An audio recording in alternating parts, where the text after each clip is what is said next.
Si un poisson trouve une proie savoureuse, d'où dépasse quelque chose de métallique, il fait bien de s'en méfier.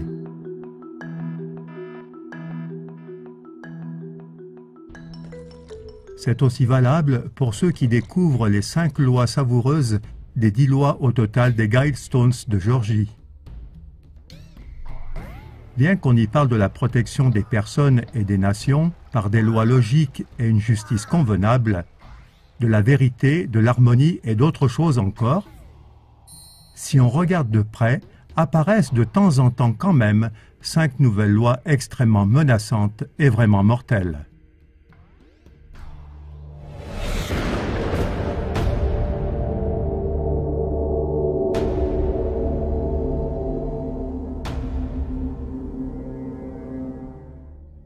Bienvenue, chers téléspectateurs, à notre documentaire sur le sujet des Guidestones de Géorgie. Voici les détails. Dans le comté de l'État américain de Géorgie se trouve un monument de granit gigantesque avec d'étranges messages codés. Ce monument fait environ 7 mètres de haut, avec un poids total légendaire de presque 120 000 kilos. Les détails les plus étonnants de ce monument ne sont pas ses dimensions, mais les messages taillés au ciseau dans le granit. 10 règles pour une époque de la raison.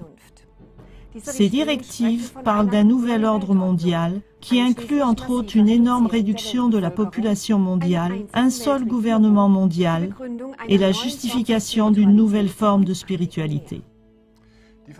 Les auteurs de ces règles ont gardé un strict anonymat et jusqu'à maintenant, le public ne sait pas qui a construit ces pierres.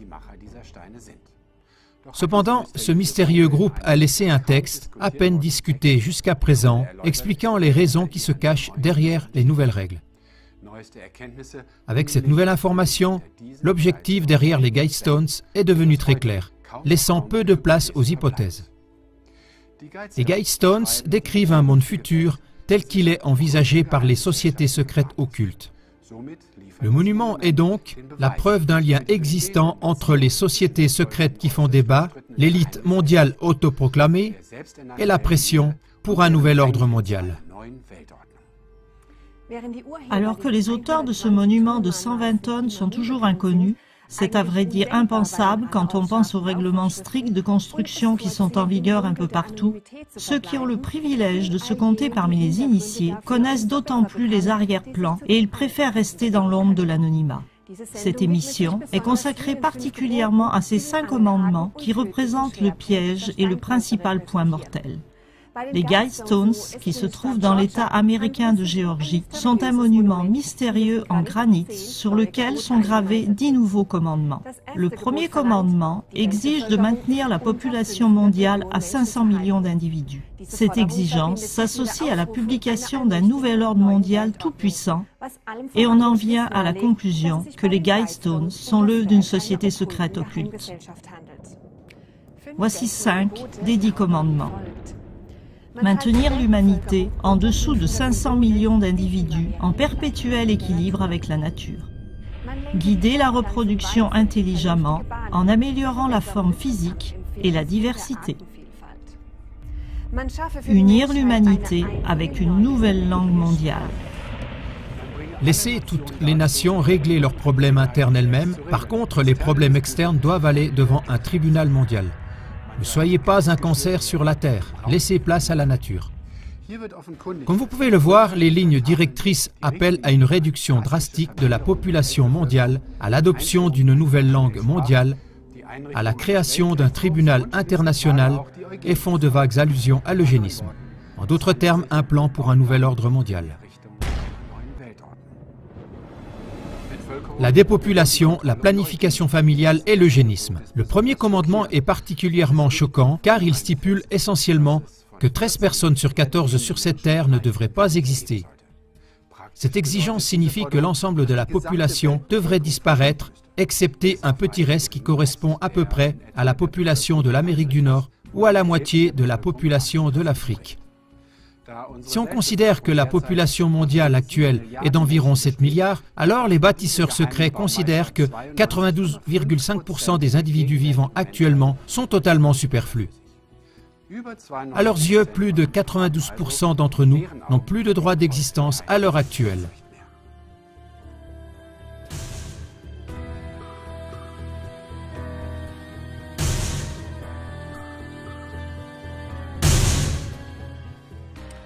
Si on pense au film 2012, très peu de personnes ont survécu. Curieusement, seulement les hommes les plus riches de la Terre. S'agit-il ici d'un programme d'avenir? Le dernier commandement des Guy Stones, ne soyez pas un cancer sur la Terre, laissez place à la nature, est particulièrement inquiétant. Car il compare la vie humaine à un cancer nuisible qui a envahi la Terre. Avec cet état d'esprit, il est facile de présenter l'extinction de la quasi-totalité de la population mondiale pour des motifs raisonnables. Et on se rend compte que ce manifeste incroyable est publié en Géorgie dans pas moins de 8 langues. Le monument, constitué de granit bleu, les Georgia Guidestones, sont censés communiquer des connaissances à plusieurs niveaux, philosophiques, politiques, astronomiques, etc. Elles se composent de 4 grands blocs de pierre qui contiennent 10 principes de vie en 8 langues. Anglais, espagnol, swahili, hindi, hébreu, arabe, chinois et russe. Un court message est inscrit au sommet de la structure en 4 langues anciennes: babylonien, grec classique, sanskrit et hiéroglyphe égyptien. Il est à noter que ces 4 dernières langues anciennes sont d'une grande importance dans les enseignements des écoles à mystère occulte, comme les francs-maçons et les Rose-Croix.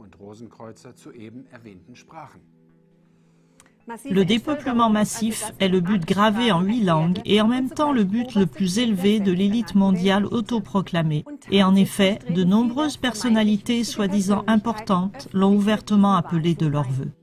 Voici quelques exemples pratiques. En 1988, le prince Philippe de Grande-Bretagne a exprimé le souhait que s'il devait se réincarner, il puisse être un virus mortel qui permettrait de réduire la population mondiale. Plus récemment, Bill Gates a déclaré « Si nous faisons un bon boulot avec les nouveaux vaccins, l'accès aux soins et la procréation médicalement assistée, nous pourrions diminuer la population de 10 à 15%. » En plus des dons énormes qui ont été faits, déductibles des impôts, mais en fait destinés à promouvoir un plan de réduction de la population, il y a encore eu des réunions secrètes des élites mondiales pour discuter de ces questions. Certains milliardaires américains, parmi les plus importants, se sont rencontrés secrètement afin d'examiner comment leurs richesses pourraient être utilisées dans le but de ralentir la croissance de la population mondiale. Les philanthropes, qui ont participé à un sommet convoqué à l'initiative de Bill Gates, le cofondateur de Microsoft, ont parlé d'unir leurs forces afin de surmonter les obstacles politiques et religieux au changement. Décrit comme le bon club par un initié, il comprenait David Rockefeller Jr., le patriarche de la dynastie la plus riche d'Amérique, les financiers Warren Buffett et George Soros, le maire de New York Michael Bloomberg et les personnalités influentes des médias Ted Turner et Oprah Winfrey. À la base des monuments se trouve une tablette explicative énumérant certains des détails de la construction. Elle mentionne également une capsule temporelle qui devrait être enfouie sous la plaque en question. Les caractéristiques astronomiques sont d'une grande importance dans la conception des Guidestones. Dans une nation relativement nouvelle comme les États-Unis, les monuments qui sont alignés avec les corps célestes sont souvent l'œuvre des sociétés secrètes telles que les francs-maçons. 2 choses connues leur sont attribuées. Premièrement, leurs enseignements proviennent des écoles de mystères de l'Égypte antique, de la Grèce ou des Celtes druidiques. Deuxièmement, ils sont connus pour immortaliser dans des monuments certaines de leurs connaissances sacrées. La pierre centrale montre 2 particularités. D'abord, l'étoile du Nord est toujours visible à travers un trou spécial foré à partir du sud vers le côté nord. Deuxièmement, une autre fente s'aligne avec les positions du soleil levant au moment de l'équinoxe et des solstices d'été et d'hiver. Le deuxième commandement des Guidestones exige en grande ligne l'intervention des législateurs dans la gestion des cellules familiales. En lisant entre les lignes, on peut reconnaître que ceci requiert la création de lois réglementant le montant des enfants par famille. En outre, l'amélioration de la diversité et de la santé peut être obtenue grâce à la reproduction sélective ou à la stérilisation des membres indésirables de la société. À l'origine, ces procédés étaient appelés eugénisme, jusqu'à ce que l'utilisation de ces termes ait été proscrite comme politiquement incorrecte à cause des rumeurs nazies. David Rockefeller. Certains croient même que nous faisons partie d'une cabale secrète, travaillant contre les intérêts des États-Unis. Ils nous définissent, ma famille et moi-même, comme des internationalistes qui conspirent avec d'autres dans le monde entier pour construire une structure politique et économique mondiale plus intégrée. Un seul monde, si vous préférez. Si c'est de cela qu'on m'accuse, je plaide coupable et j'en suis fier. David Rockefeller. Dans la plupart des autres règles, il est essentiellement question de la création d'un gouvernement mondial dirigé par une petite élite éclairée qui régirait tous les aspects de la vie humaine, y compris la foi, les droits sociaux, l'économie, etc. Cette idée est loin d'être nouvelle puisqu'elle a été soutenue par les écoles à mystère pendant des siècles. Manly P. Hall a écrit en 1917. Lorsque la foule règne, l'homme est gouverné par l'ignorance. Quand l'Église règne, il est gouverné par la superstition. Et lorsque l'État règne, il est gouverné par la peur. Avant que les hommes puissent vivre ensemble dans l'harmonie et la compréhension, l'ignorance doit être transmuée en sagesse, la superstition en foi éclairée et la crainte en amour. Dans The Secret Destiny of America, Hall commente le vieux rêve d'un gouvernement mondial tel qu'il est rêvé par une société secrète. La démocratie mondiale a été le rêve secret des grands philosophes classiques. Afin de réaliser cette grande aspiration humaine, ils ont présenté des programmes d'éducation, de religion et de conduite sociale afin d'atteindre le but ultime d'une fraternité véritable et universelle. Et pour réaliser leurs objectifs plus efficacement, ces anciens savants se sont liés de façon mystique au sein d'une grande confrérie secrète et universelle. La notion de secret d'État est née en Égypte, en Grèce, en Inde et en Chine. Ceci a amené les prêtres philosophes initiés à former des ordres qui constituent des corps souverains pour instruire, conseiller et orienter les dirigeants des États. Renseignements directs fournis par les auteurs anonymes. Depuis que le monument a été érigé, le 22 mars 1980, de nombreux auteurs et chercheurs ont tenté d'interpréter le sens des idées rationnelles qui se cachent derrière ces 10 commandements. S'agit-il effectivement du schéma directeur pour un nouvel ordre mondial? S'agit-il seulement de règles à appliquer seulement en cas de catastrophe majeure? Le meilleur moyen pour obtenir une réponse précise à toutes ces questions, c'est encore de demander aux auteurs eux-mêmes. Toutefois, étant donné qu'ils ont choisi de rester anonymes, il n'est pas possible de le faire. Ils ont cependant laissé une importante déclaration qui semble avoir été négligée par presque tous les chercheurs qui se sont efforcés de trouver la solution de ce mystère des Guidestones. Ce texte étonnant, qui décrit leur motivation dans les moindres détails, ne peut être trouvé que dans The Georgia Guidestones Guidebook, une brochure produite par la Granite Company qui a construit le monument. Dès le début, il semble évident que les auteurs du monument ont comme but la création d'un nouvel ordre mondial. Il ne s'agit nullement d'une théorie du complot ou d'une hypothèse. Cette revendication est clairement formulée et fixée par écrit dans le catalogue, cité plus haut. Donc voici directement de la plume des auteurs secrets l'explication des 10 commandements des Guidestones. Il est très probable que l'humanité possède aujourd'hui les connaissances nécessaires pour établir un gouvernement mondial efficace. D'une certaine manière, cette connaissance doit être largement répandue dans la conscience de l'humanité tout entière. Très vite, les cœurs de notre famille humaine doivent être touchés afin de pouvoir accueillir volontiers une domination globale de la raison. La première étape sera de convaincre un monde sceptique qu'une telle société est désormais possible. Nous, les sponsors des Georgia Guidestones, sommes un petit groupe d'Américains qui souhaitent attirer l'attention sur les problèmes centraux du dilemme actuel de l'humanité. Nous avons choisi de rester anonymes afin d'éviter le débat et la controverse qui pourraient être aptes à affadir notre message. En 1980, alors que ces pierres étaient érigées, le problème mondial le plus urgent était la nécessité de contrôler la population humaine. Durant les derniers siècles, la technologie et les carburants abondants ont rendu possible la multiplication de l'humanité au-delà de ce qui est raisonnable ou souhaitable à long terme. Aujourd'hui, nous pouvons prévoir l'épuisement imminent de ces sources d'énergie et l'épuisement des réserves mondiales de nombreuses matières premières essentielles. En Russie, de nombreux petits jardiniers nous prouvent qu'il s'agit là d'une doctrine erronée dramatique. On pourrait nourrir le monde entier avec des petits jardins. Avec environ 35 millions de jardins dans les propriétés familiales appelées des dachas, la Russie démontre comment on peut nourrir sans problème un pays entier.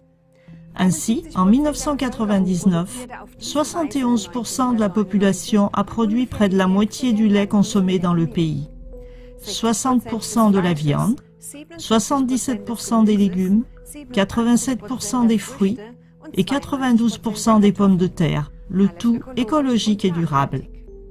Dans l'ensemble, les familles russes produisent pratiquement toutes les denrées alimentaires dont elles ont besoin. L'État russe encourage légalement cette culture paysanne et familiale en octroyant à chaque citoyen russe une parcelle de jardin d'une superficie de 1 à 3 hectares, libre d'impôts et gratuite. Lorsque l'on pense qu'aux USA, rien que la superficie de gazon est le double des jardins de Russie, il est clair que pour la question de nourrir le monde, cette propagande est un mensonge délibéré. Par exemple, on n'a pas besoin de semences génétiquement modifiées, ni d'agriculture industrielle pour que chacun ait assez à manger. Derrière tous ces propagandistes se cachent seulement des grosses fortunes intéressées ou calculatrices. Lorsque l'on pense que la période de végétation en Russie n'est que de moitié par rapport aux États-Unis, cela fait d'autant plus réfléchir. Cela ne mériterait-il pas d'être imité par tous les pays? Et voici d'autres explications des auteurs secrets et anonymes. Maîtriser notre reproduction est urgent. Ceci exigera des changements importants dans nos attitudes et nos coutumes. Malheureusement, l'inertie des coutumes de l'homme peut être extrême. Cela est particulièrement vrai lorsque ceux pour qui la coutume est une force dominante ne sont pas informés de la nécessité du changement. Presque tous les pays sont maintenant surpeuplés en termes d'un perpétuel équilibre avec la nature. Nous sommes comme une flotte de canots de sauvetage surpeuplés, confrontés à une tempête qui approche. Partout dans le monde, les ressources disponibles sont exploitées sans égard, et ainsi il ne sera plus possible à la longue de garantir la prospérité actuelle de la population mondiale. Nous détruisons nos terres agricoles et nous sommes devenus dangereusement dépendants des approvisionnements extérieurs en pétrole, minerais et autres ressources non renouvelables. Des nations comme le Japon, les Pays-Bas et Haïti sont encore plus gravement surpeuplées et par conséquent en plus grand danger. Dans ces circonstances, la reproduction n'est plus exclusivement une affaire personnelle. La société doit avoir son mot à dire et un certain pouvoir de direction dans la régulation de cette fonction vitale. Les souhaits légitimes des couples sont certes importants, mais ils ne sont pas le seul critère. Les intérêts de la société actuelle et le bien-être des générations futures doivent être pris en considération de façon accrue, à mesure que nous développons des mécanismes visant à contrôler notre procréation de façon rationnelle. Par le biais d'une pression légale et sociale, il faut veiller à ce qu'il n'y ait plus un grand nombre d'enfants par famille, ce qui est irresponsable. Les couples qui n'ont pas de revenus suffisants pour nourrir une famille ne doivent pas avoir d'enfants. Ils deviendraient une charge pour les autres. Amener des enfants inutiles dans un canot de sauvetage surpeuplé est scandaleux. C'est injuste pour ces enfants. C'est nocif pour les autres occupants et tous les êtres vivants. La société ne doit pas encourager un tel comportement. Aujourd'hui, nous disposons de connaissances et de techniques de régulation de la reproduction humaine. Les autorités politiques à travers le monde ont une grave responsabilité de rendre ces connaissances et ces techniques largement disponibles. Ce but pourrait être atteint avec une partie des fonds que le monde consacre aujourd'hui à des fins militaires. Une population mondiale diversifiée et prospère en perpétuel équilibre avec les ressources mondiales sera la pierre angulaire d'un ordre mondial rationnel. Les gens de bonne volonté dans toutes les nations doivent travailler à établir cet équilibre. Après l'achèvement de l'ensemble central des Georgia Guidestones, notre petit groupe de parrainage a été dissous. Nous laissons le monument à la garde de la population d'Elbert County, Géorgie. Est-ce qu'un tel groupe, aux instincts idéalistes, se serait réellement dissous? Qui sont les auteurs? Pour les Guidestones de Géorgie, il s'agit d'un manifeste de francs-maçons, de Rosicruciens, qui exige ou annonce pour le monde des mesures de transformation drastiques. Ce monument a une grande signification si on veut comprendre les forces par lesquelles notre monde d'aujourd'hui et de demain s'est formé en secret. Ici se manifeste gravé dans la pierre la relation décisive entre les sociétés secrètes, l'élite mondiale et leur plan commun pour un nouvel ordre mondial. Cette insistance pour un nouvel ordre mondial, l'exigence de contrôler les naissances et les questions concernant l'écologie sont des sujets qui, en raison des événements et des développements actuels, sont discutés pratiquement tous les jours. Quand les Guidestones de Géorgie ont été édifiés en 1980, ces sujets-là ne faisaient pas encore partie des nouvelles du jour. On peut alors constater qu'à cet égard, de grands progrès ont été réalisés. Beaucoup de règles gravées sur les Guidestones concernant la conservation du fonctionnement de la Terre sont à long terme absolument raisonnables.